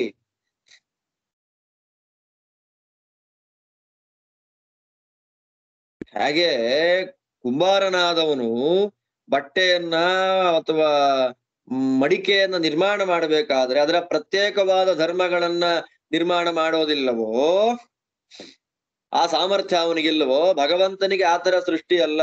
ಅವ ಏನ್ ಮಾಡ್ತಾನೆ? ನೀರನ್ನೂ ಸೃಷ್ಟಿ ಮಾಡ್ತಾನೆ.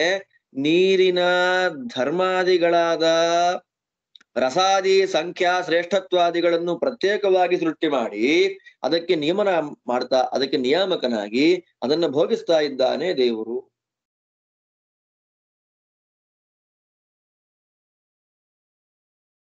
ಆದ್ದರಿಂದಲೇ ನೀರನ್ನ ಭೋಗ ಮಾಡಿದಂತೆ ನೀರಿನ ರಸವನ್ನ ದೇವರು ಭೋಗ ಮಾಡೋದಿಲ್ಲ. ವರದರಾಚಾರ್ಯ ಭಾಷ್ಯದಲ್ಲಿ ಭೋಗಶ್ಚ ವಿಶೇಷತೋ ರಸಾದೇಹೇ, ರಸಾದಿಗಳ ಭೋಗ ವಿಶೇಷವಾಗಿರುತ್ತೆ ದೇವರಿಗೆ.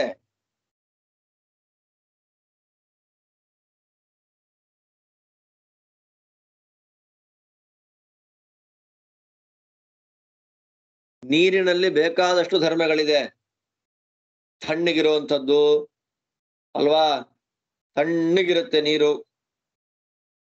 ನೀರಿನ ಅನೇಕ ಧರ್ಮಗಳಲ್ಲಿ ಶ್ರೇಷ್ಠವಾಗಿರ್ತಕ್ಕ ಧರ್ಮ ರಸ. ನೀರಿನ ಅನೇಕ ಧರ್ಮಗಳಲ್ಲಿ ಶ್ರೇಷ್ಠವಾಗಿರ್ತಕ್ಕಂತಹ ಧರ್ಮ ಯಾವುದು? ಅದು ರಸ. ಹೌದಾನೆ? ನೀರಿನ ಶ್ರೇಷ್ಠ ಧರ್ಮಗಳಲ್ಲಿ ಪ್ರಧಾನವಾದ ಧರ್ಮ ರಸ. ನೀರಿನ ಗುಣಗಳಲ್ಲಿ ಅದನ್ನ ನೀರನ್ನ ಅನುಭವಿಸಿದಂತೆ ಭಗವಂತ ನೀರಿನ ರಸವನ್ನ ಅನುಭವಿಸೋದಿಲ್ಲ. ಅಬಾದಿ ಭೋಗಾದಪಿ ಅತಿಶಯೇನ ರಸಾದೇರ್ ಭೋಗ ಪರಮೇಶ್ವರಸ್ಯ ಇತಿ ದರ್ಶಯತಿ ವಿಶೇಷ ಶಬ್ದೈರಿತಿ.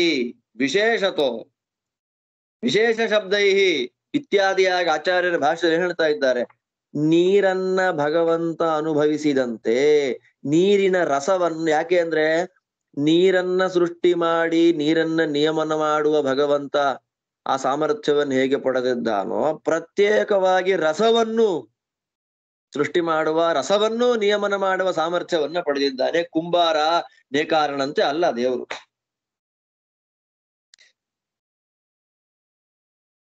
ಯಾಕೆ ಹಾಕ್ಬೇಕಾಗಿತ್ತು ಇದೆಲ್ಲ? ಪ್ರತ್ಯೇಕವಾಗಿ ಏನಕ್ಕೆ ಹಾಕ್ಬೇಕಾಗಿತ್ತು? ಅಪ್ಸುರಸಃ ಶ್ಲೋಕ ನೋಡ್ರಿ. ಅಪ್ಸುರಸಃ ಶಶಿಸೂರ್ಯಯೋ ಪ್ರಭಾ ಸರ್ವವೇದೇಶು ಪ್ರಣವಃ ಶಬ್ದ ಹಾಖೆ ಪೌರುಷಂ ಋಷು ಅಂತ ಪ್ರತ್ಯೇಕವಾಗಿ ಯಾಕೆ ಹಾಕ್ಬೇಕಾಗಿತ್ತು? ನೀರಿನಲ್ಲಿ ರಸ ಇದ್ದೇನೆ ಅಂತೆಲ್ಲ ಪ್ರತ್ಯೇಕವಾಗಿ ಯಾಕೆ ಹಾಕ್ಬೇಕು? ಆಚಾರ್ಯ ಹೇಳ್ತಾರೆ ಉಪಾಸನಾರ್ಥಂ.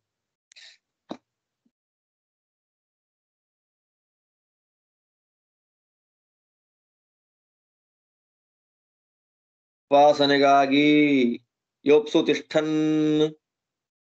ನೀರು ಭಗವಂತನಿಗೆ ಪ್ರತೀಕ.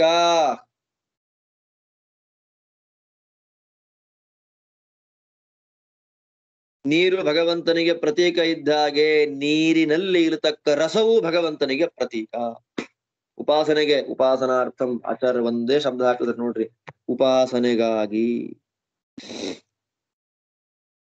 ಉಪಾಸನೆ ಮಾಡ್ಲಿಕ್ಕಾಗಿ, ನಮಗೆ ವಿಶೇಷವಾದ ಜ್ಞಾನ ಬರ್ಲಿಕ್ಕಾಗಿ ಕೃಷ್ಣ ಹೀಗೆ ಹೇಳ್ತಾ ಇದ್ದಾನೆ. ನೀರಿನಲ್ಲಿ ಇರುವಂತೆ ಅದಕ್ಕಿಂತ ಹೆಚ್ಚಾಗಿ ನೀರಿನ ಶ್ರೇಷ್ಠ ಧರ್ಮವಾದ ರಸದಲ್ಲಿ ಇದ್ದಾನೆ. ಹಾಗೆ ಮುಂದೆ ಇಟ್ಕೋಬೇಕು ನಾವು ಅದನ್ನ. ಚಂದ್ರ ಸೂರ್ಯರಲ್ಲಿದ್ದಾನೆ. ಚಂದ್ರ ಸೂರ್ಯರ ಬೇಕಾದಷ್ಟು ಧರ್ಮಗಳಿದೆ. ಆ ಬೇಕಾದಷ್ಟು ಧರ್ಮಗಳಲ್ಲಿ ಪ್ರಧಾನವಾಗಿರ್ತಕ್ಕಂತಹ ಧರ್ಮ ಯಾವುದು? ಪ್ರಭೆ. ಅದರಲ್ಲಿದ್ದಾನೆ. ಚಂದ್ರ ಸೂರ್ಯರು ಭಗವಂತನಿಗೆ ಪ್ರತಿಮೆ ಇದ್ದ ಹಾಗೆ ಅವರಿಬ್ಬರ ಬೆಳಕು ಭಗವಂತನಿಗೆ ಪ್ರತಿಮೆ. ಯಾಕೆ? ಚಂದ್ರ ಸೂರ್ಯರಿಗೆ ಭಗವಂತ ಹೇಗೆ ಕಾರಣನೋ ಅವರಲ್ಲಿರತಕ್ಕ ಪ್ರಭೆಗೂ ಭಗವಂತ ಕಾರಣ. ಹಾಗೆ ಎಲ್ಲ ವೇದಗಳಲ್ಲಿ ಸಾರಭೂತವಾದಂತಹ ಪ್ರಣವ, ವೇದಗಳು ಭಗವಂತನಿಗೆ ಪ್ರತಿಮೆ ಇದ್ದ ಹಾಗೆ ಪ್ರಣವವು ಭಗವಂತನಿಗೆ ಪ್ರತಿಮಾ. ಓಮಿತ್ಯೇತದಕ್ಷರ ಮುದ್ಗೀತಮುಪಾಸೀತ ಅಂತ ಅದಕ್ಕೆ ಛಾಂದೋಗ್ಯೋಪನಿಷತ್ತು ಪ್ರತ್ಯೇಕವಾಗಿ ಓಂಕಾರ ವಾಚ್ಯತ್ವವನ್ನು ಹೇಳೋದು. ವೇದಕ್ಕೆ ಯಾಕೆ? ಪ್ರಣವಕ್ಕೆ ಸಾರಭೂತವಾದದ್ದು ಪ್ರಣವ. ಎಲ್ಲ ವೇದಗಳ ಪ್ರಣವ ಸರ್ವ ವೇದೇಶು ಅಂತ ಕೃಷ್ಣ ಇಲ್ಲಿ. ಎಲ್ಲ ವೇದಗಳ ಸಾರಭೂತವಾದದ್ದು ಪ್ರಣವ. ಆದ್ದರಿಂದ ವೇದಗಳ ಸಾರತ್ವವು ವೇದಕ್ಕೆ ಯಾವುದಕ್ಕೆ? ಪ್ರಣವಕ್ಕೆ, ಓಂಕಾರಕ್ಕೆ ಬರುತ್ತೆ. ಅದೇ ಪ್ರಕಾರವಾಗಿಯೇ ಸಾರತ್ವವೂ ಬಂತು, ಮತ್ತೆ ಪ್ರತ್ಯೇಕವಾಗಿ ಪ್ರಣವತ್ವವೂ ಅದಕ್ಕೆ ಬಂದಿದೆ. ಓಂಕಾರತ್ವವೂ ಕೂಡಿದೆ, ಎಲ್ಲ ವೇದಗಳ ಸಾರಭೂತವಾಗಿಯೂ ಇದೆ. ಆದ್ದರಿಂದ ನಾನು ಪ್ರಣವ ಇದ್ದೇನೆ. ಪ್ರಣವವೂ ದೇವರಿಗೆ ಪ್ರತಿಮೆ. ಪ್ರಣವ ವ್ಯಾಖ್ಯಾನ ರೂಪದಲ್ಲಿ ಬಂದಿರತಕ್ಕ ವೇದಗಳು ಭಗವಂತನಿಗೆ ಪ್ರತಿಮೆ. ಆದ್ರೆ ವೇದಗಳಲ್ಲಿ ಇರುವಂತೆ ಪ್ರಣವದಲ್ಲಿ ಇಲ್ಲ. ವೇದಗಳಿಗಿಂತ ಜಾಸ್ತಿಯಾಗಿ ಹಾಗೆ ಪ್ರಣವದಲ್ಲಿ ಸನ್ನಿಹಿತನಾಗಿದ್ದಾನೆ. ಅದೇ ಪ್ರಕಾರವಾಗಿಯೇ ಶಬ್ದಕ್ಕೆ, ಆಕಾಶದಲ್ಲಿ ಶಬ್ದ, ಆಕಾಶಕ್ಕೂ ಭಗವಂತನೇ ಕಾರಣ. ಆಕಾಶಕ್ಕೆ ಅನೇಕ ಗುಣಗಳಿದೆ. ಅನೇಕ ಗುಣಗಳಲ್ಲಿ ಶ್ರೇಷ್ಠವಾಗಿರ್ತಕ್ಕಂತಹ ಗುಣ ಶಬ್ದ. ಆದ್ದರಿಂದ ಆಕಾಶದಲ್ಲೂ ಇದ್ದಾನೆ. ಆಕಾಶದ ಶ್ರೇಷ್ಠ ಗುಣವಾಗಿರತಕ್ಕ ಶಬ್ದಕ್ಕೂ ಒಡೆಯನಾಗಿ ಶಬ್ದವನ್ನು ತನ್ನ ಪ್ರತಿಮೆಯನ್ನಾಗಿ ಮಾಡಿಕೊಂಡಿದ್ದಾನೆ.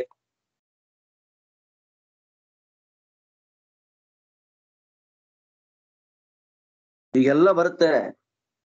ಅದಕ್ಕೋಸ್ಕರವೇ ಉಪಾಸನಾರ್ಥಂ, ಉಪಾಸನೆಗಾಗಿ ಈ ಎಲ್ಲಾ ವಿಷಯವನ್ನ ಹೇಳಿದ್ದು.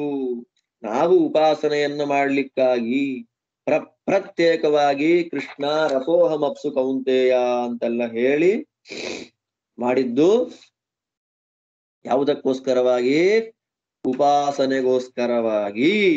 ಇಷ್ಟು ಆಚಾರ್ಯರು ತಮ್ಮ ಸ್ವಂತ ಮಾತಿನಿಂದ ಹೇಳಿ ಮುಂದೆ ಗೀತಾಕಲ್ಪ ಎನ್ನುವಂತಹ ಒಂದು ಪ್ರಮಾಣ ವಾಕ್ಯದಿಂದ ಇಲ್ಲಿ ಹೇಳಿದಂತಹ ಎಲ್ಲ ವಿಷಯಗಳನ್ನು ಕೂಡ ಒಂದು ಪ್ರಮಾಣ ಪೂರ್ವಕ ಸಮರ್ಥನೆಯನ್ನ ಮಾಡಿ ಭಗವಂತನ ಮಾತಿನ ಆಂತರ್ಯವನ್ನು ನಮಗೆ ತಿಳಿಸ್ಕೊಡ್ತಾ ಪರಮಾನುಗ್ರಹ ಮಾಡ್ತಾ ಇದ್ದಾರೆ. ಆ ಎಲ್ಲ ಭಾಗವನ್ನ ಮುಂದಿನ ಪಾಠದಲ್ಲಿ ನೋಡೋಣ. ನಾಳೆ ದ್ವಾದಶಿ, ನಾಳೆ ಇಲ್ಲ ಪಾಠ. ನಾಡದ್ದು ಪಾಠವನ್ನ ಮಾಡೋಣ, ಕಂಟಿನ್ಯೂ ಮಾಡೋಣ ಅಂತ ಹೇಳ್ತಾ ಎಲ್ಲರಿಗೂ ಭಗವಂತ ಒಳ್ಳೇದು ಮಾಡ್ಲಿ. ಶ್ರೀಕೃಷ್ಣ ಅರ್ಪಣಮಸ್ತು.